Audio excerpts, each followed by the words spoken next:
새벽 4시 반. 알람이 울리기 전에 저는 이미 눈을 떴습니다.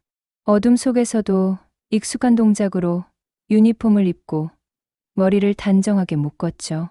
거울 속 42세 박선영의 얼굴은 피곤해 보였지만 저는 그 모습에도 익숙해져 있었습니다. 엄마, 오늘도 일찍 나가시네요. 아직 잠에서 덜 깬 아들 준수가 방문을 살짝 열고 말했습니다. 대학교 2학년인 21살 아들. 저희 전부이자 살아가는 이유죠. 응. 일찍 끝나면 저녁 같이 먹자. 냉장고에 반찬 있으니까 챙겨 먹어. 아들의 이마에 가볍게 키스를 하고 집을 나섰습니다.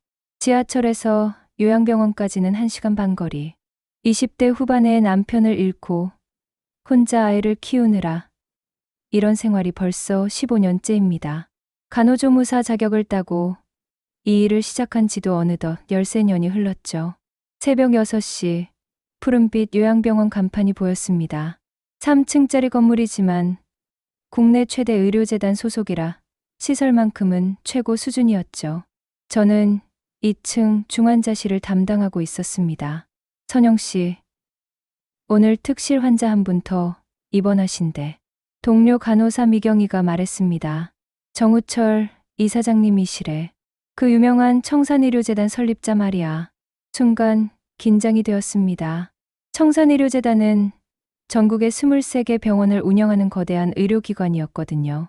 그런 분이 저희 병원에 입원하신다니 까다롭기로 유명하시다던데 조심해야겠어. 미경이가 걱정스러운 표정으로 덧붙였습니다.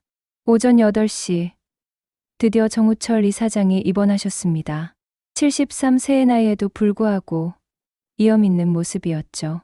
회색 정장을 입고 계셨는데 병원복으로 갈아입으셔도 범상치 않은 기품이 느껴졌습니다. 간호조무사분이신가요? 정우철 이사장이 저를 보며 말씀하셨습니다.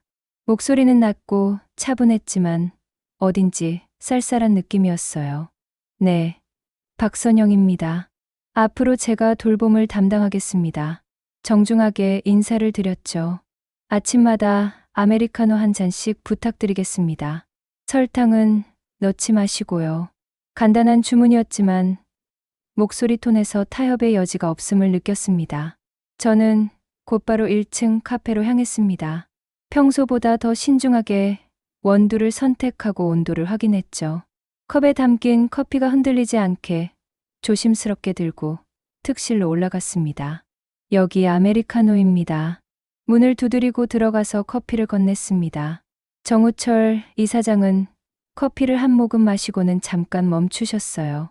그리고 저를 바라보더니 작은 미소를 지으셨습니다. 맛이 괜찮네요. 어떤 원두를 사용하신 건가요? 에티오피아 시다모를 사용했습니다. 산미가 적당하면서도 부드러운 맛이 나죠. 커피에 대해 잘 아시는군요. 정우철 이사장의 표정이 조금 부드러워졌습니다. 사실 남편이 살아있을 때 작은 카페를 운영했었거든요. 그때 배운 지식이 아직도 남아있었죠. 하지만 그런 개인적인 이야기를 할 분위기는 아니었습니다. 다음 날부터 저는 더욱 세심하게 정우철 이사장을 돌봤습니다. 혈압 체크부터 식사 시간까지 모든 것을 꼼꼼히 기록했죠. 다른 환자들과 달리 특별히 신경 쓸 일이 많았지만 저는 오히려 그런 꼼꼼함에서 보람을 느꼈습니다. 박간호 조무사님, 어느 날 정우철 이사장이 저를 불렀습니다. 다른 환자들도 당신처럼 정성스럽게 돌봐주시는 건가요? 네. 모든 환자분들이 소중하니까요. 가족처럼 대하시는 것 같던데요. 정우철 이사장의 말에 가슴이 뭉클했습니다. 실제로 환자들이 자주 하는 말이 바로 그거였거든요. 선영 씨는 마치 가족 같아. 처음에는 단순한 칭찬으로 들렸지만 정우철 이사장의 입에서 나오니 왠지 다르게 느껴졌어요. 환자분들이 편안해하시면 저도 기쁘거든요. 그때 정우철 이사장의 눈빛이 조금 달라진 것 같았습니다.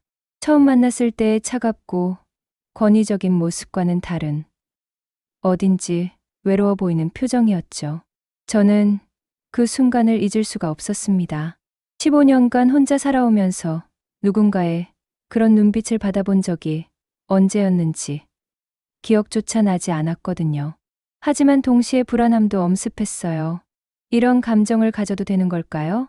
퇴근길에 지하철 안에서 저는 계속 생각에 잠겼습니다. 정우철 이사장의 마지막 눈빛이 자꾸 떠올랐어요. 그분도 저처럼 외로우신 걸까요? 아니면 제가 착각하는 건 아닐까요? 집에 도착해서 준수와 함께 저녁을 먹으면서도 마음이 어수선했습니다. 엄마, 오늘 왜 그렇게 멍해요? 아들이 걱정스럽게 물었습니다. 아니야. 그냥 일이 좀 많아서. 거짓말은 아니었죠. 정말로 마음이 복잡했으니까요. 그날 밤, 잠들기 전에 거울을 보며 생각했습니다. 42세의 나이에 이런 감정을 느끼는 게 맞는 걸까요? 더구나 상대는 73세의 의료재단 이사장이고 저는 그저 간호조무사일 뿐인데요. 정우철 이사장이 입원하신 지 일주일이 지났습니다. 매일 아침 아메리카노를 가져다 드리고 혈압을 재고 약을 챙겨드리는 일상이 반복되었죠. 하지만 뭔가 변화가 있었습니다. 박간호 조무사님, 어제 제가 말씀드린 책 읽어보셨나요? 정우철 이사장이 물으셨어요. 전날 권해주신 의학 서적 이야기였습니다. 네. 밤늦게 읽어봤는데 정말 흥미로웠습니다. 특히 환자 중심 치료에 대한 부분이요. 의외네요. 간병 업무 외에도 의학에 관심이 있으시군요. 정우철 이사장의 목소리에서 놀라움이 느껴졌습니다. 사실 저는 늘 공부하는 걸 좋아했거든요. 남편을 잃고 아이를 혼자 키우면서도 틈틈이 의료 관련 서적을 읽곤 했죠. 더 나은 간병을 위해서였는데 정우철 이사장이 알아주시니 기뻤습니다. 환자분들을 더 잘 이해하고 싶어서요. 의학적 지식이 있으면 더 세심하게 돌볼 수 있거든요. 그때 정우철 이사장의 표정이 확연히 부드러워졌어요. 처음 만났을 때의 차가운 모습은 온데간데 없었죠. 당신 같은 분이 더 많았으면 좋겠어요. 정우철 이사장이 작은 목소리로 말씀하셨습니다. 요즘 의료진들 중에서도 그런 마음가짐을 가진 사람이 드물거든요. 그 말을 들으며 가슴이 따뜻해졌습니다. 15년간 이 일을 하면서 가끔은 보람을 느끼기도 했지만 대부분은 생계를 위한 일이라고 생각했었거든요. 하지만 정우철 이사장의 인정을 받으니 제 일에 대한 자부심이 생겼어요. 며칠 후 정우철 이사장이 갑자기 개인적인 이야기를 꺼내셨습니다. 박간호 조무사님은 가족이 어떻게 되세요? 아들 하나 있습니다. 대학교 2학년이에요. 저는 조심스럽게 대답했습니다. 남편분은요? 15년 전에 세상을 떠났습니다. 아직도 말하기 힘든 이야기였지만 정우철 이사장에게는 솔직히 말하고 싶었어요. 그러셨군요. 혼자 아이를 키우시느라 고생이 많으셨겠어요. 정우철 이사장의 목소리에 진심 어린 위로가 담겨 있었습니다. 저도 10년 전에 아내를 잃었습니다. 정우철 이사장이 창밖을 바라보며 말씀하셨어요. 그 이후로는 참 외로웠습니다. 그 순간 저는 정우철 이사장을 새로운 시각으로 바라보게 되었습니다. 권위 있는 의료재단 이사장이 아니라 저와 같은 상실의 아픔을 겪은 한 사람으로 보이기 시작했거든요. 외로움이라는 게 참 무서운 것 같아요. 저도 모르게 속마음이 나왔습니다. 처음에는 아이 때문에 버텼는데 시간이 지나니까 그 공허함에 익숙해져 버리더라고요. 맞습니다. 익숙해지는 게 더 무서운 거죠. 정우철 이사장이 저를 바라보며 말씀하셨어요. 하지만 당신을 보고 있으니 생각이 조금 달라지는 것 같습니다. 어떤 면에서요? 심장이 빠르게 뛰기 시작했습니다. 당신은 외로움을 이겨내고도 다른 사람들에게 온기를 나눠주고 있잖아요. 저는 그냥 혼자 살고 있을 뿐이었는데 그 말을 들으며 가슴이 먹먹해졌어요. 정우철 이사장도 저처럼 외로웠던 거였죠. 다만 그분은 더 큰 책임감과 사회적 지위 때문에 그 감정을 숨기고 살아오셨던 거예요. 다음 날부터 정우철 이사장과 저 사이에는 묘한 변화가 생겼습니다. 업무적인 대화가 아닌 진짜 대화를 나누게 된 거죠. 오늘 아드님은 어떻게 지내세요? 정우철 이사장이 물으셨어요. 시험 기간이라 도서관에서 살다시피 하고 있어요.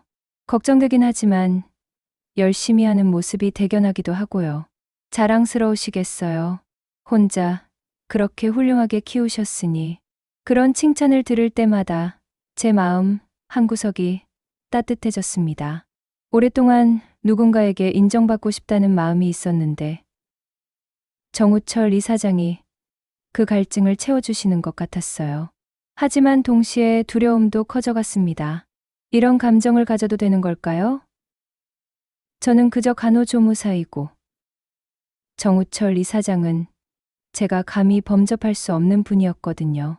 어느 날 오후 정우철 이사장이 산책을 제안하셨습니다. 병원 뒷뜰이 꽤 예쁘다고 하던데 함께 걸어보시겠어요?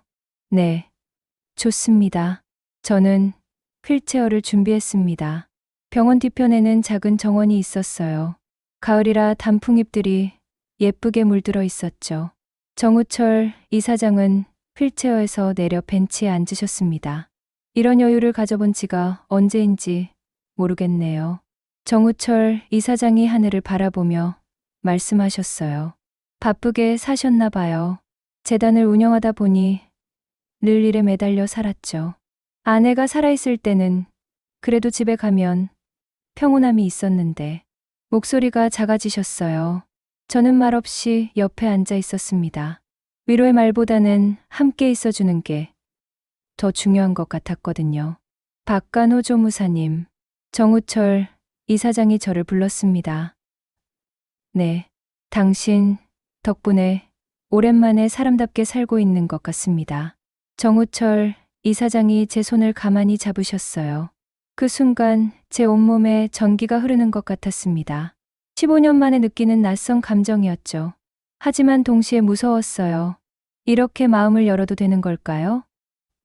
저도 정우철 이사장님 덕분에 많이 배우고 있습니다. 떨리는 목소리로 대답했어요. 그날 저녁 집에 돌아와서도 마음이 진정되지 않았습니다. 정우철 이사장의 따뜻한 손길이 계속 생각났어요. 하지만 현실을 생각하니 한숨만 나왔죠. 엄마, 요즘 표정이 좋아 보여요. 준수가 말했습니다. 그래? 네. 뭔가 활기차 보이시는데요. 아들의 말을 들으니 제 마음의 변화가 겉으로도 드러나는 모양이었습니다. 하지만 이 감정이 어디로 향할지는 여전히 알 수 없었어요. 그저 하루하루가 조금씩 달라지고 있다는 것만은 확실했죠. 그날은 태풍주의보가 내려진 날이었습니다. 오후부터 비가 세차게 내리기 시작해서 저녁이 되자 폭우로 바뀌었죠. 병원 창문을 두드리는 빗소리가 무섭게 들릴 정도였어요. 선영 씨, 오늘 일찍 들어가지 그래? 동료, 미경이가 걱정스럽게 말했습니다. 뉴스에서 지하철도 지연운행한다던데. 괜찮아. 조금 더 있다가 갈게. 사실 저도 불안했지만 정우철 이사장의 저녁 시간이 남아 있었거든요. 오후 7시 평소보다 일찍 마지막 회진을 돌았습니다. 정우철 이사장의 방에 들어가니 창밖을 바라보고 계시더군요. 비가 정말 많이 오네요. 제가 말하자 정우철 이사장이 돌아보셨어요. 집에 가시기 힘들 것 같은데 괜찮으세요? 지하철이 운행되면 갈 수 있을 거예요. 하지만 말하면서도 확신이 서지 않았습니다. 오후 8시가 지나자 상황이 더 심각해졌어요. 지하철 전 노선이 운행 중단되었다는 소식이 들려왔습니다. 택시도 잡기 어려운 상황이었죠. 박간호 조무사님, 정우철 이사장이 저를 불렀습니다. 오늘은 병원에서 하룻밤 지내시는 게 어떨까요? 아, 그럼 안 되죠. 환자분 방에서는 제 개인 서재가 있어요. 거기서 쉬시면 됩니다. 정우철 이사장의 제안이었어요. 3층에 있는데 소파도 있고 깨끗합니다. 고민할 시간도 없이 밖에서는 더 큰 천둥 소리가 들렸어요. 집에 가는 것은 현실적으로 불가능해 보였습니다. 그럼 감사히 쉬게 해주세요. 아들에게 연락부터 드릴게요. 준수에게 전화를 걸어 상황을 설명했습니다. 다행히 아들은 이해해 주었죠. 엄마, 괜찮아요. 안전이 제일 중요하니까 병원에서 쉬세요. 정우철 이사장의 개인 서재는 생각보다 아늑했습니다. 한쪽 벽면 전체가 책장이었고 가죽 소파와 작은 테이블이 있었어요. 따뜻한 조명 덕분에 편안한 분위기였죠. 여기서 편히 쉬세요. 담요와 베개는 저기 장에 있고요. 정우철 이사장이 세심하게 챙겨주셨어요. 고맙습니다. 패기쳐드려서 죄송해요. 무슨 말씀을 하세요. 오히려 제가 고마워해야죠. 밤 9시가 넘어서도 비는 그치지 않았습니다. 서재에서 혼자 있으니 어색하더군요. 책장을 둘러보니 의학서적부터 문학작품까지 다양했어요. 잠이 안 오시나요? 문 너머로 정우철 이사장의 목소리가 들렸습니다. 네. 낯선 곳이라 그런지 들어가도 될까요? 네. 들어오세요. 정우철 이사장이 차 2잔을 들고 들어오셨어요. 따뜻한 허브차 향이 서재에 퍼졌죠. 카모마일 차예요. 잠을 잘 오게 해준다고 하더군요. 정우철 이사장이 제게 찻잔을 건네주셨어요. 감사합니다. 우리는 소파에 나란히 앉아 차를 마셨습니다. 밖에서는 여전히 빗소리가 들렸지만 서재 안은 평온했어요. 이런 밤에 혼자 있으면 별 생각이 다 들더군요. 정우철 이사장이 먼저 말을 꺼내셨어요. 어떤 생각이요? 과거 일들이요. 아내와 함께 했던 시간들. 후회되는 일들. 정우철 이사장의 목소리가 조금 떨렸어요. 저도 모르게 마음이 열렸습니다. 저도 그래요. 남편이 살아있을 때 더 잘해줄 걸 하는 생각이 들어요.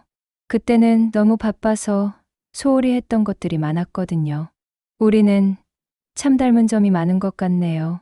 정우철 이사장이 저를 바라보며 말씀하셨어요. 그런가요? 상실감, 외로움. 그리고 정우철 이사장이 잠깐 망설이시더니 이어서 말씀하셨어요. 다시 사랑할 용기를 잃어버린 것까지. 그 말에 제 심장이 쿵쾅거리기 시작했습니다. 정우철 이사장이 무슨 의미로 하신 말씀인지 알 것 같았거든요. 저는 아직도 남편한테 미안해요. 저도 솔직하게 말했습니다. 다른 사람을 생각하는 게 배신인 것 같아서. 저도 마찬가지였어요. 10년 동안 그런 죄책감에 살았죠. 정우철 이사장이 제 손을 가만히 잡으셨어요. 하지만 당신을 만나고 나서 생각이 바뀌었습니다. 어떻게요? 죽은 사람을 기리는 최고의 방법은 남은 생을 의미 있게 사는 것 아닐까요? 정우철 이사장의 눈에서 진심이 느껴졌어요. 그 순간 제 마음속 어딘가에 굳게 잠겨있던 문이 열리는 것 같았습니다. 15년간 혼자 짊어지고 살았던 무게가 조금씩 가벼워지는 느낌이었어요. 정우철 이사장님, 저도 모르게 그분의 이름을 불렀습니다. 선영 씨, 정우철 이사장도 제 이름을 부르셨어요. 그렇게 친근하게 불려본 지가 언제인지 기억도 나지 않았죠. 밖에서는 여전히 폭우가 쏟아지고 있었지만 서재 안은 마치 다른 세상 같았어요. 따뜻한 조명 아래서 우리는 서로를 바라보고 있었습니다. 처음에는 당신이 특별하다고 생각했어요. 정우철 이사장이 말씀하셨어요. 다른 간호조무사들과는 뭔가 달랐거든요. 그런데 지금은요? 지금은 당신 없는 하루를 상상할 수가 없어요. 정우철 이사장의 고백이었습니다. 제 눈에서 뜨거운 눈물이 흘러내렸어요. 기쁨인지 두려움인지 알 수 없는 복잡한 감정이었죠. 저도 그래요. 떨리는 목소리로 말했습니다. 매일 아침 이사장님을 뵙는 게 제일 기다려져요. 이런 마음을 가져도 되는지 모르겠지만 왜 안 되겠어요? 정우철 이사장이 제 눈물을 닦아주셨어요. 우리에게도 행복할 권리가 있지 않을까요? 그날 밤 우리는 새벽까지 대화를 나눴습니다. 과거의 아픔, 현재의 외로움, 그리고 앞으로의 희망에 대해서요. 서로의 상처를 이해하고 위로해주는 시간이었어요. 저는 27에 결혼해서 28에 과부가 되었어요. 제가 털어놓았습니다. 그때는 세상이 끝난 줄 알았죠. 하지만 준수가 있어서 버텼어요. 훌륭하게 해내셨어요. 혼자서 아이를 그렇게 키우신 것만으로도 대단한 일이에요. 이사장님은 어떠셨어요? 아내분을 잃으셨을 때 처음 1년은 정말 힘들었어요. 집에 들어가는 것조차 무서웠거든요. 그래서 더 일에만 매달렸죠. 정우철 이사장의 표정이 어두워졌어요. 그렇게 10년을 보냈는데 이제 와서 후회가 되더군요. 무엇을 후회하시는데요? 제대로 슬퍼하지도 못했고 제대로 살지도 못했어요. 그냥 시간만 흘려보낸 거죠. 새벽 2시가 넘어서야 귀가 조금씩 약해지기 시작했습니다. 하지만 우리는 여전히 이야기를 멈추지 않았어요. 선영 씨, 솔직히 말씀드릴게요. 정우철 이사장이 진지한 표정으로 말씀하셨어요. 당신을 보고 있으면 다시 살고 싶다는 생각이 들어요. 저도요. 저는 더 이상 제 마음을 숨기고 싶지 않았어요. 이사장님과 함께 있으면 제가 여자라는 걸 느껴요. 간호조무사가 아니라 그냥 한 명의 여자로서 말이에요. 그게 바로 제가 느끼는 거예요. 당신과 있으면 의료재단 이사장이 아니라 그냥 정우철이라는 남자가 되는 것 같아요. 새벽 3시, 드디어 빗소리가 멈췄습니다. 하지만 우리는 아직 헤어지기 싫었어요. 이제 정말 쉬셔야 해요. 정우철 이사장이 일어나며 말씀하셨어요. 네, 고맙습니다. 오늘 밤 정말 특별했어요. 저에게도 마찬가지예요. 정우철 이사장이 제 이마에 가볍게 키스를 해주셨어요. 그 순간 제 온몸이 떨렸습니다. 15년 만에 느끼는 남자의 따뜻함이었거든요. 잘 자요, 선영 씨. 잘 주무세요, 우철 씨. 처음으로 그분을 이름으로 불렀습니다. 그것만으로도 우리 사이의 거리가 훨씬 가까워진 것 같았어요. 정우철 이사장이 나가신 후 저는 소파에 누워 천장을 바라봤습니다. 마음이 너무 복잡했어요. 기쁘면서도 불안하고 설레면서도 무서웠죠. 과연 이런 감정을 가져도 되는 걸까요? 나이 차이도 크고 사회적 지위도 너무 다른데요. 하지만 오늘 밤 나눈 대화는 진짜였어요. 서로의 상처를 이해하고 위로해주는 그 시간이 거짓일 리는 없었거든요. 새벽 4시가 되어서야 잠이 들었습니다. 꿈속에서도 정우철 이사장의 따뜻한 목소리가 들렸어요. 우리에게도 행복할 권리가 있지 않을까요? 그 말이 계속 머릿속에 맴돌았습니다. 폭풍우가 지나간 지 사흘 후 병원에 낯선 분위기가 감돌기 시작했습니다. 평소보다 방문객이 많아졌고 정우철 이사장 주변이 어수선해졌어요.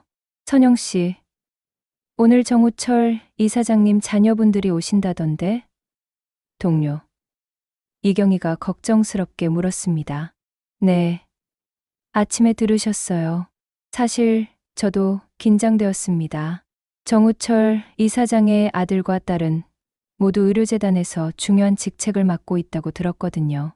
오전 10시 정우철 이사장의 방에 2명이 들어왔습니다. 아들 정민호는 40대 후반으로 보였고 딸 정수진은 40대 초반 정도였어요. 둘 다 고급 정장을 입고 있었고 표정이 심상치 않았죠. 아버지, 안녕하세요. 정민호가 차가운 목소리로 인사했습니다. 왔구나. 어서 앉아라. 정우철 이사장의 표정도 굳어 있었어요. 저는 예의상 인사를 드리려고 했지만 정수진이 저를 째려보는 시선이 느껴졌습니다. 간병인 분이신가요? 정수진이 날카롭게 물었어요. 간호조무사 박선영입니다. 정중하게 대답했지만 그들의 시선이 불편했습니다. 아, 그래요. 혹시 잠깐 나가주실 수 있을까요? 가족끼리 얘기할 게 있어서요. 할 수 없이 방을 나왔지만 문 너머로 들리는 대화 소리에 마음이 불안해졌어요. 아버지, 도대체 무슨 일이신 거예요? 정민호의 목소리가 높아졌습니다. 무슨 소리냐? 병원 직원들이 다 수근거리고 있어요. 아버지가 간호조무사한테. 정수진의 말은 거기서 끊어졌어요. 그래서 어쩌자는 거냐? 정우철 이사장의 목소리에도 화가 섞여 있었습니다. 1시간 정도 지나서 정민호와 정수진이 방에서 나왔어요. 저를 보자마자 정수진이 다가왔습니다. 박간호조무사님, 잠깐 얘기 좀 할까요? 네. 무슨 일이신지요? 정수진은 저를 복도 끝으로 데려갔습니다. 정민호도 따라왔죠. 솔직히 말씀드릴게요. 정수진이 차갑게 말했습니다. 저희 아버지가 요즘 이상해요. 당신 때문인 것 같은데요. 무슨 말씀이신지. 아버지가 70 넘은 나이에 젊은 여자한테 혹하신 것 같다는 거예요. 정민호가 끼어들었습니다. 그래서 판단력이 흐려지신 거죠. 그 말을 들으며 가슴이 무너지는 것 같았어요. 혹하다니. 그렇게 표현할 일이었나요? 저희 아버지는 국내 최대 의료재단의 이사장이세요. 정수진이 계속했습니다. 그런 분이 간병인과 무슨 관계를 맺는다는 게 말이 됩니까? 간호조무사입니다. 저는 떨리는 목소리로 정정했어요. 똑같은 거죠. 정민호가 비웃듯 말했습니다. 어쨌든 당신은 우리 아버지한테 접근하면 안 되는 사람이에요. 접근이라니요? 저는 그냥 환자분을 돌보고 있을 뿐입니다. 환자를 돌보는 것과 개인적인 감정을 갖는 것은 다른 문제죠. 정수진의 말이 칼처럼 날카로웠어요. 그때 정민호가 한 가지 더 던졌습니다. 혹시 우리 아버지 재산에 관심 있으신 건 아니죠? 그 순간 머리가 하얘졌습니다. 재산이라니요. 제가 정우철 이사장을 그런 식으로 본 적이 있나요? 그런 게 아닙니다. 목소리가 떨렸어요. 저는 진심으로. 진심? 정수진이 웃었습니다. 가난한 간호조무사가 재벌 회장한테 진심이라고요? 누가 믿겠어요? 제발 그런 식으로 말씀하지 마세요. 눈물이 났지만 참으려고 했어요. 그럼 증명해 보세요. 정민호가 갑자기 서류 봉투를 꺼냈습니다. 여기 재산 포기각서가 있어요. 서명해 주시면 믿어드릴게요. 재산 포기각서요? 우리 아버지와 무슨 관계가 되더라도 재산에는 일절 관심이 없다는 내용이에요. 정수진이 설명했습니다. 정말 사랑한다면 서명할 수 있겠죠? 서류를 받아보니 정말로 복잡한 법률 용어들이 빽빽하게 적혀 있었어요. 요약하면 정우철 이사장의 재산에 대한 모든 권리를 포기한다는 내용이었죠. 이건 너무 심한 것 아닌가요? 심해요? 정민호가 비웃었습니다. 우리 아버지 재산이 얼마인지 아세요? 수조 원이에요. 그런 돈 앞에서 진심이 무슨 의미가 있겠어요? 저는 돈 때문이 아니라고 했잖아요. 그럼 서명하세요. 정수진이 펜을 내밀었습니다. 간단한 일이잖아요. 그 순간 정말 서명하고 싶었어요. 제 마음이 진짜라는 걸 보여주고 싶었거든요. 하지만 동시에 모욕감도 들었어요. 왜 제가 이런 증명을 해야 하는 건가요? 시간을 좀 주세요. 이런 중요한 일을 성급하게 결정할 수는 없잖아요. 시간이 뭐가 필요해요? 정민호가 다그쳤습니다. 진심이라면 지금 당장도 서명할 수 있는 거잖아요. 좋아요. 저는 결국 펜을 받았습니다. 서명할게요. 손이 떨렸지만 제 이름을 적었어요. 박선영. 그렇게 간단하게 저는 정우철 이사장의 재산에 대한 모든 권리를 포기했습니다. 잘하셨네요. 정수진이 서류를 가져가며 말했습니다. 이제 좀 믿어볼게요. 하지만 그들의 표정에서는 여전히 의심의 기색이 가시지 않았어요. 한 가지 더 말씀드릴게요. 정민호가 덧붙였습니다. 우리 아버지는 나이가 많으셔서 판단력이 흐려질 수 있어요. 그러니까 당신이 더 신중하게 행동해 주세요. 그들이 가고 나서 저는 빈 복도에서 한참을 서 있었습니다. 방금 무슨 일이 일어난 건가요?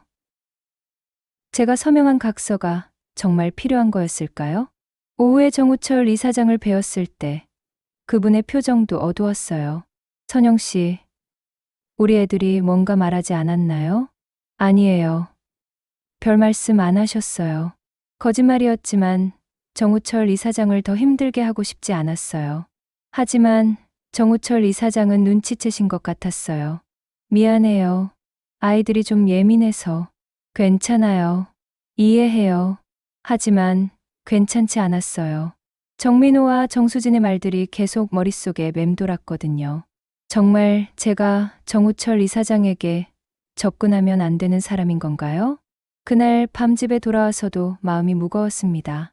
엄마, 왜 그렇게 우울해 보여요? 준수가 걱정스럽게 물었습니다. 아니야. 그냥 일이 좀 복잡해서. 무슨 일인데요? 한참을 망설이다가 결국 준수에게 털어놓았어요. 물론 구체적인 내용은 빼고 나이 많은 환자분과 가까워졌는데 주변에서 반대한다고만 했죠. 엄마가 행복하면 저도 좋아요. 준수가 제 손을 잡으며 말했습니다. 엄마는 저 때문에 너무 많은 걸 포기하셨잖아요. 무슨 소리야.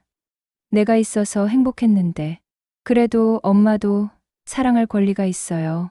21살 아들의 말이 마음을 울렸어요. 하지만 정민호와 정수진의 차가운 시선이 계속 떠올랐습니다. 과연 저에게 정우철 이사장을 사랑할 자격이 있는 걸까요? 재산 포기각서에 서명한 지 일주일이 지났습니다. 정민호와 정수진은 그 후로 병원에 자주 나타났어요. 마치 저를 감시하는 것 같았죠. 선영 씨, 요즘 표정이 안 좋아 보여요. 정우철 이사장이 걱정스럽게 말씀하셨습니다. 괜찮아요. 그냥 조금 피곤해서요. 거짓말이었어요. 사실은 자녀분들의 시선 때문에 스트레스가 심했거든요. 정우철 이사장도 예전만큼 편해 보이지 않으셨어요. 아이들과의 갈등이 계속되고 있는 것 같았죠. 우철 씨, 어느 날 저녁 저는 용기를 내어 말했습니다. 혹시 제 때문에 자녀분들과 사이가 나빠지시는 건 아닌가요? 무슨 소리예요? 그런 걱정하지 마세요. 하지만 저는 그냥 간호조무사일 뿐이에요. 이사장님과는 너무 다른 세상 사람이고요. 선영 씨, 정우철 이사장이 제 손을 잡으셨어요. 제게는 당신이 누구인지가 중요한 게 아니에요. 어떤 사람인지가 중요하죠. 그 말에 가슴이 따뜻해졌지만 동시에 더 큰 부담감도 느꼈어요. 다음 날 오후 정수진이 혼자 병원에 왔습니다. 박간호 조무사님, 각서는 잘 검토해봤어요. 정수진이 말했습니다. 법무팀에서 확인했는데 법적 효력이 있대요. 네, 알겠습니다. 그런데 한 가지 더 부탁이 있어요. 정수진의 표정이 진지해졌어요. 우리 아버지께 먼저 이 사실을 말씀드려 주세요. 각서 얘기를 말인가요? 네, 당신이 직접 말하는 게 좋을 것 같아요. 우리가 말하면 또 화내실 테니까. 저는 고민에 빠졌어요. 정우철 이사장께 각서 얘기를 하면 어떤 반응을 보이실까요? 그날 저녁 저는 결심을 했습니다. 우철 씨, 말씀드릴 게 있어요. 무엇인지요? 자녀분들이 저에게 재산 포기 각서를 요구했어요. 그래서 서명했습니다. 정우철 이사장의 얼굴이 순간 굳어졌어요. 뭐라고요? 제가 이사장님의 재산에는 관심이 없다는 걸 증명하라고 하더라고요. 그래서 서명하셨다고요? 정우철 이사장의 목소리에 화가 섞여 있었어요. 네, 제 마음이 진짜라는 걸 보여주고 싶었거든요. 정우철 이사장이 갑자기 일어나셨어요. 얼굴이 빨갛게 달아올랐죠. 이런 일이. 정우철 이사장이 주먹을 불끈 쥐셨어요. 당신을 그렇게 모욕했다니. 아니에요. 괜찮아요. 저도 이해해요. 무슨 이해요? 정우철 이사장이 소리쳤습니다. 당신은 제게 있어 돈보다 소중한 사람이에요. 그런 당신에게 재산 포기 각서라니. 그때였어요. 갑자기 정우철 이사장이 가슴을 움켜쥐며 비틀거리셨어요. 우철 씨, 저는 급하게 달려가서 정우철 이사장을 받쳤어요. 가슴이 아파요. 정우철 이사장의 목소리가 점점 작아졌어요. 간호사, 의사 선생님. 저는 큰 소리로 도움을 요청했습니다. 순식간에 의료진이 달려왔어요. 정우철 이사장은 의식을 잃으신 상태였죠. 심근경색 의심됩니다. 응급실로 이송하겠습니다. 정우철 이사장이 응급실로 옮겨지는 동안 저는 그저 바라볼 수밖에 없었어요. 제 탓인 것 같아서 자책감이 밀려왔죠. 1시간 후 정민호와 정수진이 병원에 도착했습니다. 아버지 상태가 어떻게 된 거예요? 정민호가 의사에게 물었습니다. 급성 심근경색으로 보입니다. 지금 수술 중이에요. 수술이요? 정수진의 얼굴이 하얘졌어요. 저는 멀리서 그들을 바라보고 있었어요. 다가가고 싶었지만 참아갈 수가 없었거든요. 당신, 정수진이 저를 발견하고 달려왔어요. 아버지가 왜 갑자기 쓰러지신 거예요? 저는 말문이 막혔어요. 혹시 당신이 뭔가 말씀드린 거 아니에요? 정민호도 다가와서 다그쳤습니다. 각서 얘기를 했어요. 떨리는 목소리로 대답했습니다.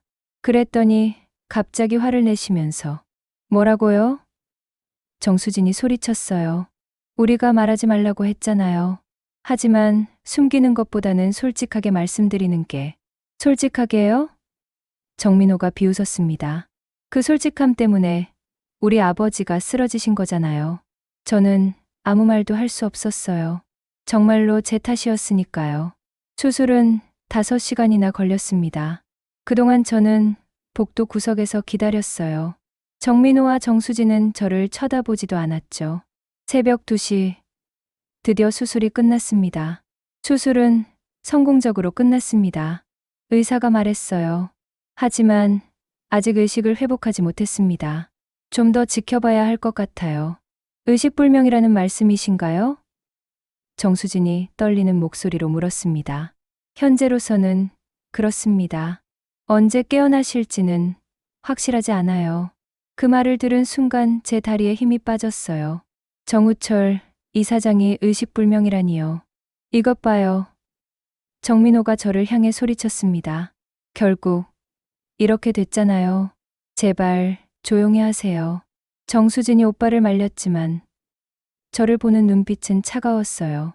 중환자실로 옮겨진 정우철 이사장을 보니 눈물이 쏟아졌어요. 각종 기계에 연결된 채 숨만 겨우 쉬고 계셨죠. 우철 씨. 저는 작은 목소리로 불렀지만 대답은 없었어요. 당신은 이제 여기 오지 마세요. 정수진이 차갑게 말했습니다. 우리 아버지한테 더 이상 해를 끼치지 마세요. 하지만 저는 아버지 담당 간호조무사에서도 빼겠어요. 정민호가 덧붙였습니다. 다른 환자나 돌보세요. 그렇게 저는 정우철 이사장 곁에서 쫓겨났어요. 다음 날부터는 다른 간호조무사가 정우철 이사장을 담당하게 되었죠. 매일 멀리서나마 중환자실을 바라봤지만 정우철 이사장의 상태는 나아지지 않았어요. 의식불명 상태가 계속되었거든요. 일주일이 지나도 한 달이 지나도 마찬가지였습니다. 저는 죄책감에 시달렸어요. 제가 각서 얘기를 하지 않았다면 이런 일이 생기지 않았을 텐데요. 엄마, 너무 자책하지 마세요. 준수가 걱정스럽게 말했습니다. 엄마, 잘못이 아니에요. 하지만 내가 말하지 않았다면 그분도 알 권리가 있었잖아요. 엄마가 잘못한 게 아니라고요. 하지만 위로가 되지 않았어요. 정우철 이사장이 깨어나지 않는 한 저는 평생 이 죄책감을 안고 살아야 할 것 같았거든요. 병원에서도 저를 보는 시선이 달라졌어요. 정우철 이사장을 쓰러뜨린 간호조무사라는 소문이 돌았거든요. 선영 씨, 괜찮아? 동료 미경이가 걱정스럽게 물었습니다. 괜찮지 않아. 하지만 어쩔 수 없지 뭐. 너무 마음에 담아두지 마. 내 잘못이 아니야. 모든 사람이 제 잘못이 아니라고 했지만 정작 제 마음은 그렇지 않았어요. 2달째 되는 날, 저는 정민호와 정수진을 우연히 마주쳤습니다. 아직도 여기 있네요. 정수진이 차갑게 말했어요. 일하고 있는 곳이니까요. 부끄럽지도 않나 봐요? 정민호가 비웃었습니다. 우리 아버지를 그렇게 만들어 놓고 정말 죄송합니다. 저는 고개를 숙였어요. 매일 후회하고 있어요. 후회한다고 아버지가 깨어나시는 건 아니잖아요. 정수진의 말이 가슴에 박혔어요. 그날 저녁 집에 돌아와서 거울을 봤어요. 2달 사이에 많이 야위었더군요. 눈가에는 어둠이 드리워져 있었고요. 이러면 안 되는데 스스로에게 말했지만 쉽지 않았어요. 그때 핸드폰이 울렸습니다. 병원에서 온 전화였어요. 박간호 조무사님, 정우철 이사장님이 잠깐 의식을 회복하셨어요. 당신을 찾으신대요. 심장이 쿵쾅거렸어요. 정우철 이사장이 깨어나셨다고요? 지금 갈게요. 급하게 병원으로 달려갔습니다. 중환자실 앞에는 정민호와 정수진이 있었어요. 뭐하러 왔어요? 정수진이 막아섰어요. 아버지가 저를 찾으신다고. 잠깐만 의식을 회복하신 거예요. 다시 혼수 상태에 빠지실 수도 있어요. 정민호가 말했습니다. 그래도 뵙고 싶어요. 결국 짧은 시간만 들어갈 수 있었어요. 정우철 이사장은 눈을 뜨고 계셨지만 난이 약해 보이셨어요. 선영 씨, 힘없는 목소리였어요. 우철 씨, 깨어나셨네요. 눈물이 쏟아졌어요. 미안해요. 정우철 이사장이 힘겹게 말씀하셨어요. 무슨 말씀을 하세요? 제가 죄송하죠. 각서 찢어 버리세요. 정우철 이사장이 제 손을 잡으려고 하셨어요. 우철 씨, 당신은 제게 가장 소중한. 그 말을 마지막으로 정우철 이사장은 다시 의식을 잃으셨어요. 우철 씨, 저는 그분의 이름을 불렀지만 대답은 없었어요. 의사들이 들어와서 확인했지만 다시 혼수 상태에 빠지신 것이었어요. 언제 다시 깨어나실지는 알 수 없습니다. 의사가 말했어요. 하지만 저는 희망을 품었어요. 정우철 이사장이 저를 찾으셨다는 것. 그리고 각서를 찢어버리라고 하신 것. 그분의 마음은 변하지 않았다는 걸 알 수 있었거든요. 그날 밤 집에 돌아와서 재산 포기 각서를 꺼내봤어요. 정우철 이사장의 말대로 찢어버릴까도 생각했지만 그럴 수는 없었어요. 이미 법적 효력이 있는 문서였거든요. 대신 저는 다짐했어요. 정우철 이사장이 완전히 회복하실 때까지 기다리겠다고. 그분이 깨어나시면 그때 모든 걸 정리하겠다고 말이에요. 재산 따위는 정말 중요하지 않았어요. 정우철 이사장만 건강하게 돌아오시면 그걸로 충분했거든요. 정우철 이사장이 쓰러진 지 3달이 지났습니다. 그동안 단 한 번도 의식을 회복하지 못하셨어요.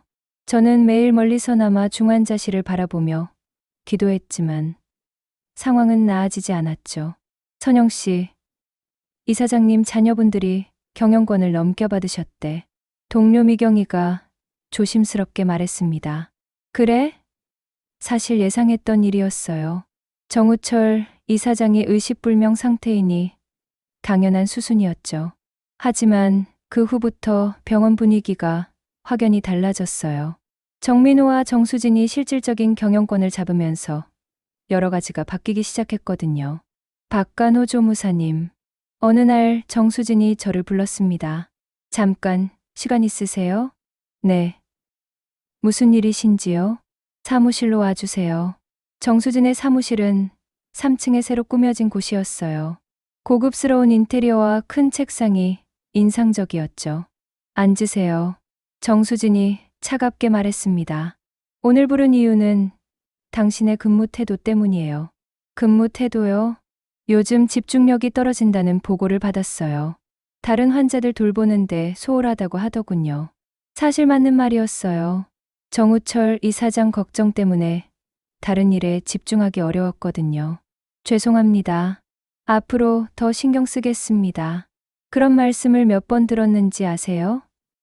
정수진이 서류를 넘기며 말했어요. 더 이상은 안 되겠어요. 무슨 뜻인지요? 당신을 다른 부서로 옮기려고 해요. 환자 돌봄 업무에서는 빼고요. 가슴이 철렁 내려앉았어요. 간병 업무에서 빼다니. 그럼 제가 뭘 할 수 있을까요? 제발 그러지 마세요. 이 일이 제 전부예요. 그렇다면 정신 차리세요. 정수진이 일어서며 말했습니다. 더 이상 우리 아버지 때문에 일을 소홀히 하면 안 돼요. 그날부터 저는 더욱 조심스럽게 일했어요. 하지만 마음은 여전히 정우철 이사장에게 있었죠. 한 달 후, 더 큰 변화가 있었습니다. 선영 씨, 큰일 났어. 미경이가 급하게 뛰어왔어요. 정우철 이사장님을 다른 병원으로 옮긴대. 뭐라고? 정민호 씨가 더 좋은 시설이 있는 병원으로 옮기신다고 하더라고. 그 소식을 듣고 저는 곧바로 정민호를 찾아갔어요. 정말 이사장님을 다른 병원으로 옮기시는 건가요? 그게 당신과 무슨 상관이에요? 정민호가 차갑게 대답했습니다. 적어도 어느 병원인지는 알 수 있지 않을까요? 알아서 뭐 하게요? 또 찾아가실 건가요? 할 말이 없었어요. 사실 그럴 생각이었거든요. 우리 아버지는 이제 당신과는 다른 세상에서 치료받으실 거예요. 정수진이 끼어들었습니다. 깨어나시더라도 당신을 기억하지 못할 수도 있어요. 그 말이 가장 아팠어요. 정우철 이사장이 저를 잊어버리신다면 그동안의 모든 게 의미 없어지는 거잖아요. 제발 마지막으로 한 번만 뵙게 해주세요. 안 됩니다. 정민호가 단호하게 말했습니다. 당신은 우리 아버지를 그렇게 만든 사람이에요. 더 이상 관여하지 마세요. 그렇게 정우철 이사장은 제 곁을 떠나셨어요. 어느 병원인지도 모른 채 말이에요. 다음 날부터 병원은 정말 텅 빈 것 같았어요. 정우철 이사장이 계시던 특실은 다른 환자가 들어왔지만 저에게는 여전히 빈방 같았죠. 엄마, 정말 괜찮아요? 집에서 준수가 걱정스럽게 물었습니다. 괜찮지 않아. 더 이상 숨기고 싶지 않았어요. 정말 좋아했던 분이었는데 이제 영영 볼 수 없을 것 같아. 그분도 엄마를 좋아하셨잖아요. 나중에 기회가 있을 거예요. 글쎄, 나이 차이도 크고 사회적 지위도 다르고 처음부터 불가능한 일이었는지도 몰라. 하지만 준수는 고개를 저었어요. 엄마, 사랑의 나이나 지위가 뭐가 중요해요? 서로 좋아하면 되는 거 아닌가요? 아들의 말이 위로가 되었지만 현실은 그렇게 간단하지 않았어요. 2달이 더 지났습니다. 정우철 이사장에 대한 소식은 전혀 들을 수 없었어요. 정민호와 정수진은 철저하게 정보를 차단했거든요. 어느 날 뜻밖의 손님이 저를 찾아왔어요. 박간호 조무사님이신가요? 60대 초반으로 보이는 남성이었어요. 네. 그런데 누구시죠? 저는 김한수라고 합니다. 정우철 이사장님의 오랜 친구이자 청산의료재단 전임 이사였어요. 정우철 이사장의 친구라니 반가우면서도 긴장되었어요. 혹시 우철 씨 소식을 알고 계신가요? 그래서 찾아온 거예요. 김한수 씨가 진지한 표정으로 말했습니다. 우철 씨가 제게 편지를 맡겨두었거든요. 편지요? 병원에 입원하시기 직전에 주신 건데 당신에게 전해달라고 하셨어요. 심장이 빠르게 뛰기 시작했어요. 정우철 이사장이 저에게 편지를 쓰셨다고요? 김한수 씨가 봉투를 꺼내 저에게 건넸어요. 정우철 이사장의 필체로 박선영님께라고 적혀 있었죠. 지금 읽어보셔도 됩니다. 떨리는 손으로 편지를 열어봤어요. 선영 씨에게. 이 편지를 읽고 계시다면 제게 무슨 일이 생긴 것 같네요. 괜찮습니다. 이미 각오하고 있었거든요. 당신을 만나기 전까지 저는 그냥 살아있기만 했어요. 하지만 당신 덕분에 진짜로 살 수 있었습니다. 매일 아침이 기다려졌고 누군가를 위해 더 나은 사람이 되고 싶다는 생각을 했어요. 아이들이 당신을 힘들게 할 것 같아 미안합니다. 하지만 제 마음만은 믿어주세요. 당신은 제게 가장 소중한 사람이에요. 재산 따위는 중요하지 않습니다. 당신이 행복하면 그걸로 충분해요. 만약 제가 깨어나지 못한다면 부디 당신만의 행복을 찾으시길 바랍니다. 사랑합니다. 정우철. 편지를 다 읽고 나서 눈물이 쏟아졌어요. 정우철 이사장의 진심이 고스란히 담긴 글이었거든요. 우철 씨는 어떻게 지내고 계세요? 김한수 씨에게 물었습니다. 상태가 많이 안 좋아요. 김한수 씨가 슬픈 표정으로 말했습니다. 의식을 회복할 가능성도 희박하다고 하더군요. 그래도 살아계시기만 하면. 박간호 조무사님, 김한수 씨가 제 손을 잡았어요. 우철 씨가 늘 말씀하셨어요. 당신이 가장 힘들어할 거라고. 그래서 이 편지를 맡겨두신 거예요. 저 때문에 이렇게 되신 건데. 아니에요. 우철 씨는 당신을 만나서 행복하셨어요. 그걸 기억해 주세요. 그날 밤 저는 편지를 몇 번이고 읽어봤어요. 정우철 이사장의 마음을 느낄 수 있어서 위로가 되었지만 동시에 더 그리워졌죠. 정말 이대로 끝인 걸까? 창밖을 바라보며 생각했습니다. 정우철 이사장과의 사랑이 이렇게 끝나는 건가요? 정우철 이사장이 사라진 지 석 달이 지났습니다. 저는 여전히 그분의 편지를 간직하며 하루하루를 버텨내고 있었어요. 병원에서의 일상은 예전과 비슷했지만 마음 한구석은 늘 허전했죠. 엄마, 오늘 표정이 좀 나아 보여요. 준수가 아침 식사를 하며 말했습니다. 그래? 별로 달라진 건 없는데. 아니에요. 요즘 조금씩 웃으려고 노력하시는 게 보여요. 사실 맞는 말이었어요. 정우철 이사장의 편지를 읽고 나서 조금씩 마음을 다잡으려고 했거든요. 그분이 제 행복을 바라신다고 하셨으니까요. 그날 오후 병원에 소동이 일어났어요. 선영 씨, 큰일 났어. 미경이가 급하게 뛰어왔습니다. 정민호 씨랑 정수진 씨가 큰일 났대. 무슨 일이야? 재단 이사회에서 문제가 생겼다는 소문이 있어. 뭔가 경영상 문제가 있는 것 같다고. 궁금했지만 저와는 상관없는 일이라고 생각했어요. 하지만 며칠 후 더 구체적인 소식이 들려왔죠.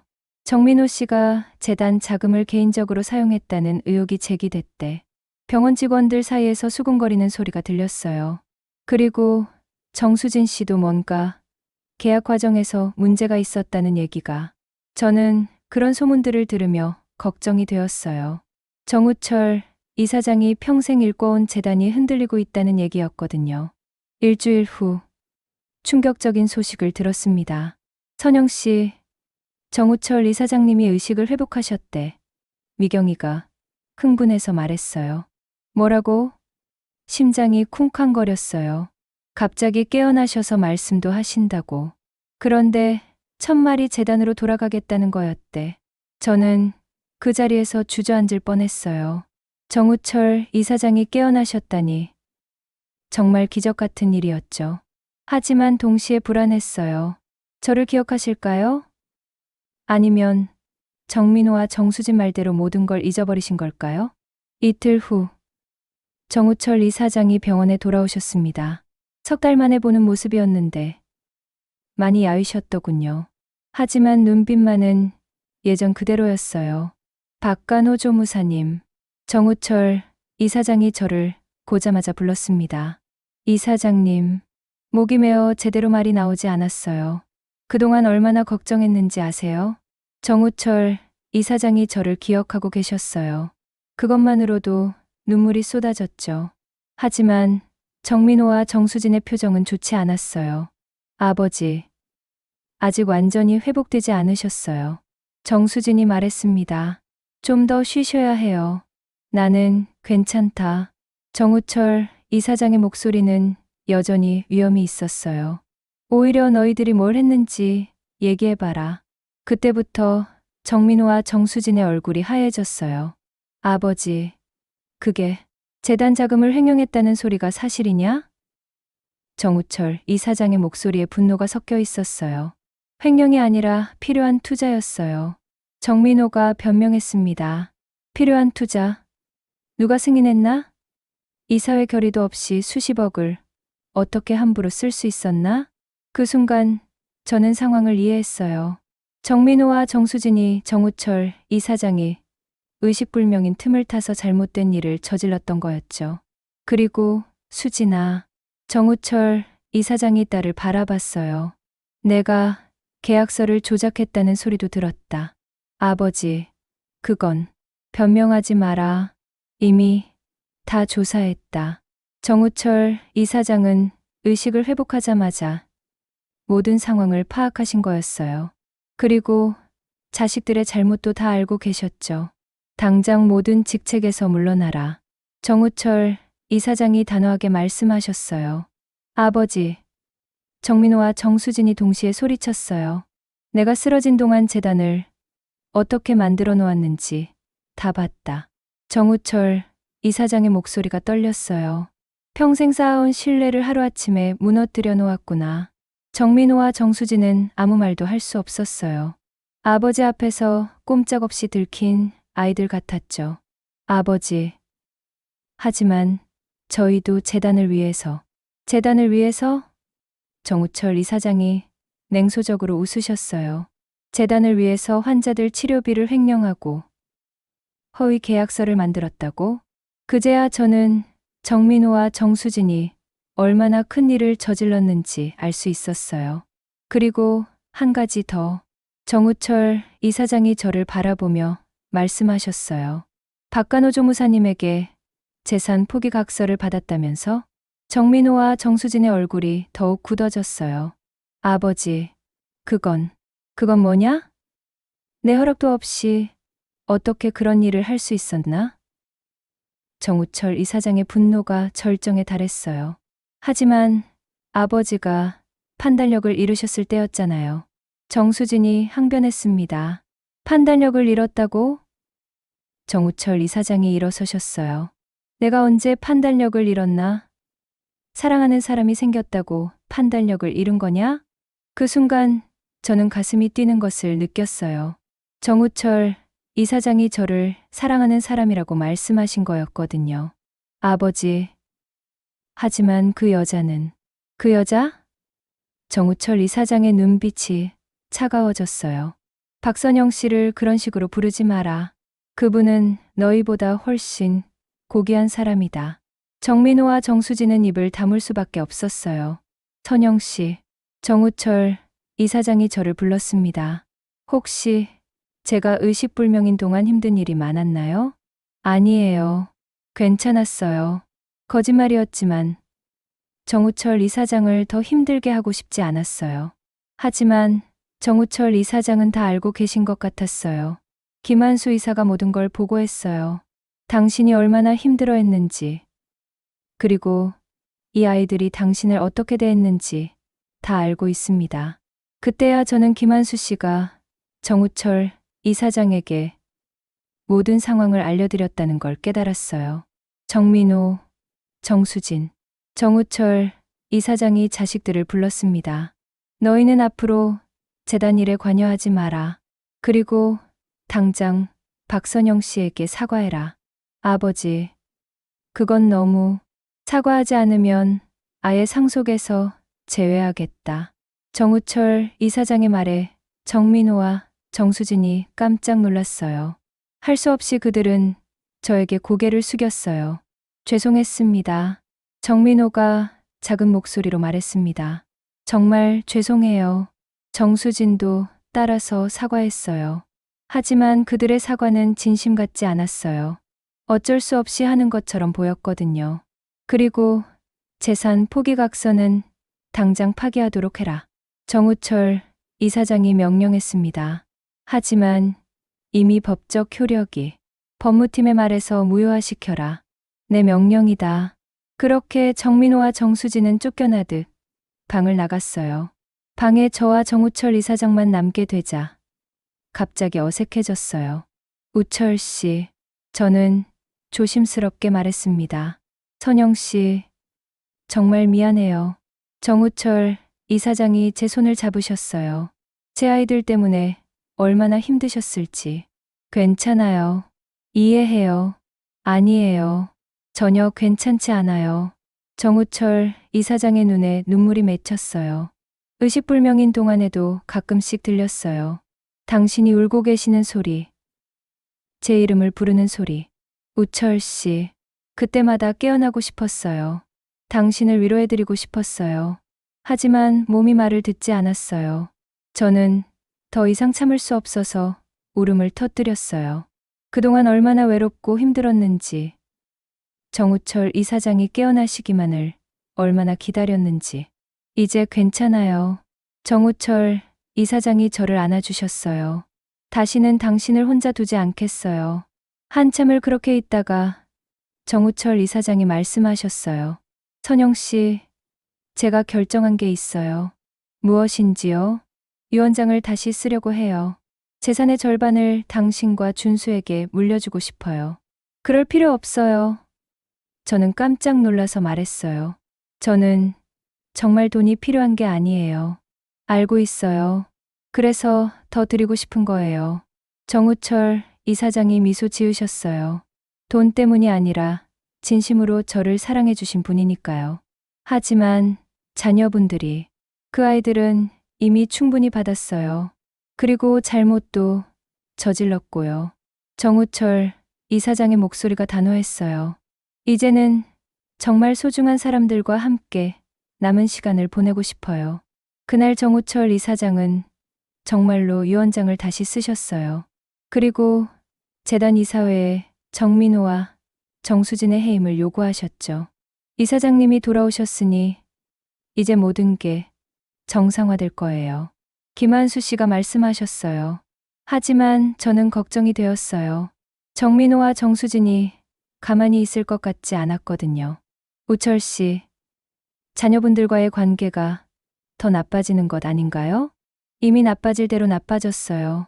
정우철 이사장이 쓴웃음을 지으셨어요. 그들은 제가 의식불명인 동안 재단을 자신들 마음대로 좌지우지했어요. 더 이상 제 자식이라고 생각하기 어려워요. 그 말을 들으며 마음이 복잡했어요. 아무리 그래도 친자식인데 저 때문에 가족 관계가 이렇게 틀어져도 되는 건가요? 하지만 정우철 이사장은 이미 결심을 굳히신 것 같았어요. 선영 씨, 이제 새로운 시작이에요. 우리 함께 행복하게 살아가요. 그 말에 제 마음도 조금씩 밝아지기 시작했어요. 정말로 새로운 시작이 될 수 있을까요? 정우철 이사장이 의식을 회복한 지 한 달이 지났습니다. 그동안 재단은 빠르게 정상화되었고 정민호와 정수진의 잘못도 모두 바로잡혔어요. 하지만 가족 간의 갈등은 여전했죠. 선영 씨, 오늘 특별한 제안이 있어요. 정우철 이사장이 미소를 지으며 말씀하셨어요. 어떤 제안인지요? 저와 결혼해 주세요. 갑작스러운 프러포즈에 저는 말을 잃었어요. 물론 예상하지 못한 건 아니었지만 막상 들으니 실감이 나지 않더군요. 우철 씨, 진심이에요. 정우철 이사장이 제 손을 잡으셨어요. 나이가 많아서 오래 함께 할 수는 없겠지만 남은 시간만큼은 당신과 함께 보내고 싶어요. 하지만 주변 시선들이, 이제는 남의 시선 따위 신경 쓰지 않겠어요. 정우철 이사장의 목소리에 확신이 담겨 있었어요. 평생 남들이 원하는 대로 살았는데 이제는 제 마음대로 살고 싶어요. 그날 저녁 집에 돌아와서 준수에게 이 얘기를 했어요. 엄마, 정말요? 준수가 놀란 표정을 지었어요. 응. 어떻게 생각해? 좋아요. 준수가 환하게 웃었습니다. 엄마가 행복하면 저도 행복해요. 그분이 엄마를 정말 아껴주시는 게 보여요. 하지만 나이 차이도 크고 그게 뭐가 중요해요? 서로 사랑하면 되는 거잖아요. 준수의 말에 마음이 따뜻해졌어요. 엄마는 저 때문에 너무 많은 걸 포기하셨어요. 이제는 엄마가 행복할 차례예요. 21살 아들이 해주는 말이라고는 믿기 어려울 만큼 성숙했어요. 일주일 후, 저는 정우철 이사장에게 답을 드렸습니다. 네, 결혼하겠어요. 정우철 이사장의 얼굴이 환해졌어요. 70 넘은 나이임에도 불구하고 어린 소년처럼 기뻐하시더군요. 정말요? 후회하지 않을까요? 후회할 게 뭐 있어요? 우철 씨를 만난 건 제 인생 최고의 행운이었어요. 그렇게 우리는 결혼을 약속했습니다. 하지만 예상대로 주변의 반응은 좋지 않았어요. 정말 그 나이에 재혼을 하신다고? 병원 동료들이 수군거렸어요. 나이 차이가 30살이 넘는데 말이 되나? 역시 돈 때문 아닐까? 그런 소리들이 들려와도 이제는 개의치 않았어요. 정우철 이사장과 함께라면 어떤 시선도 견딜 수 있었거든요. 정민호와 정수진의 반발은 더 심했습니다. 아버지, 정말 결혼하실 건가요? 정수진이 찾아와서 말했어요. 그럴 생각이다. 하지만 체면이라는 게 있잖아요. 70 넘은 나이의 젊은 여자와 체면? 정우철 이사장이 냉소적으로 웃으셨어요. 내 재산을 횡령한 자식들이 체면을 논하나? 정민호와 정수진은 할 말이 없었어요. 더 이상 내 일에 간섭하지 마라. 너희들은 이미 내게 충분히 실망을 안겨줬다. 결국 그들은 아무것도 하지 못하고 돌아갔어요. 결혼 준비는 소박하게 하기로 했습니다. 나이를 생각해서 화려한 결혼식보다는 가족들만 모여서 조용히 하기로 했죠. 선영 씨, 웨딩드레스는 안 입으시는 건가요? 정우철 이사장이 아쉬워하셨어요. 이 나이에 웨딩드레스는 좀... 아니에요. 당신은 충분히 아름다우세요. 정우철 이사장의 말에 얼굴이 붉어졌어요. 결혼식 일주일 전, 뜻밖의 손님이 찾아왔어요. 엄마, 정민호였어요. 혼자 온 것 같았죠. 무슨 일이야? 결혼식에 참석하고 싶어요. 정민호의 목소리에 진심이 담겨 있었어요. 아버지께서 허락하실까요? 직접 말씀드리겠어요. 그동안 정말 잘못했어요. 정민호가 고개를 숙였어요. 아버지가 행복해 하시는 모습을 보니까 제가 얼마나 이기적이었는지 깨달았어요. 며칠 후 정수진도 찾아왔어요. 박선영 씨, 정말 죄송했어요. 이번엔 진심으로 사과하는 것 같았어요. 제가 너무 편견을 가지고 있었어요. 괜찮아요. 이해해요. 아버지가 정말 달라지셨어요. 예전보다 훨씬 밝으시고 행복해 보이세요. 정수진이 눈물을 글썽이며 말했어요. 그게 모두 당신 덕분이란 걸 이제야 알았어요. 결혼식 당일, 저는 생각보다 긴장되었어요. 42세의 웨딩드레스를 입고 서니까 어색하기도 하고 부끄럽기도 했거든요. 엄마, 정말 예뻐요. 준수가 제 모습을 보고 감탄했어요. 과찬이야. 아니에요. 정말로요. 새아버지도 분명 놀라실 거예요. 새아버지라는 말이 어색했지만 곧 익숙해질 것 같았어요. 결혼식장에는 생각보다 많은 사람들이 왔어요. 병원 동료들, 재단 관계자들, 그리고 정민호와 정수진도 참석했죠. 정우철 이사장이 제 모습을 보고 감동받으시는 표정을 지었어요. 정말 아름답네요. 작은 목소리로 말씀하셨어요. 고마워요. 결혼 서약을 할 때는 눈물이 났어요. 15년 만에 누군가와 새로운 인생을 시작한다는 게 믿기지 않았거든요. 박선영 씨, 기쁠 때나 슬플 때나, 건강할 때나 아플 때나 함께 하시겠습니까? 네, 그렇게 하겠습니다. 정우철 씨, 기쁠 때나 슬플 때나, 건강할 때나 아플 때나 함께 하시겠습니까? 네, 그렇게 하겠습니다. 반지를 끼울 때 정우철 이사장의 손이 떨리는 것을 느꼈어요. 저도 마찬가지였죠. 이제 신부에게 키스하셔도 됩니다. 그 순간이 가장 부끄러웠어요. 많은 사람들이 지켜보는 가운데 키스를 하다니. 하지만 정우철 이사장의 입맞춤은 따뜻하고 부드러웠어요. 축하합니다. 하객들의 박수가 쏟아졌어요. 피로연에서 정민호가 축사를 했어요. 아버지, 그동안 정말 죄송했어요. 그리고 새어머니, 앞으로 잘 부탁드려요. 정민호의 말에 많은 사람들이 감동했어요. 정수진도 마찬가지였어요. 아버지의 행복이 저희에게도 가장 중요해요. 새어머니와 함께 행복하세요. 그날 밤 새로운 집에서 정우철 이사장과 함께하며 생각했어요. 정말로 새로운 시작이구나. 선영 씨, 정우철 이사장이 제 손을 잡으며 말씀하셨어요. 네, 고마워요. 당신 덕분에 다시 살 수 있었어요. 저야말로 고마워요. 우철 씨 덕분에 다시 사랑할 수 있었어요. 창밖으로 보이는 달빛이 유난히 밝았어요. 마치 우리의 새로운 시작을 축복해주는 것 같았죠. 며칠 후 준수가 말했어요. 엄마, 정말 좋은 선택하신 것 같아요. 새아버지가 엄마를 정말 아껴주시잖아요. 너도 좋아하니까 다행이야. 저는 엄마가 행복하면 그걸로 충분해요. 준수가 제게 안기며 말했어요. 이제 엄마도 누군가의 사랑을 받으며 사세요. 42세와 73세의 늦은 결혼이지만 우리는 진짜 사랑을 찾았습니다. 나이나 사회적 지위 같은 건 전혀 중요하지 않았어요. 서로를 이해하고 아끼는 마음만이 중요했죠. 사랑에는 나이가 없어요. 어느 날 정우철 이사장이 말씀하셨어요. 진심만 있다면 언제든 새로운 시작을 할 수 있는 거예요. 그 말에 깊이 공감했습니다. 우리의 사랑이 그것을 증명하고 있으니까요. 지금도 매일 아침 정우철 이사장에게 커피를 가져다 드려요. 예전과 다른 건 이제는 간호조무사로서가 아니라 아내로서 한다는 거죠. 그리고 그 커피 한 잔에는 변함없는 사랑이 담겨 있어요. 우리의 늦은 사랑은 이제 막 시작되었습니다.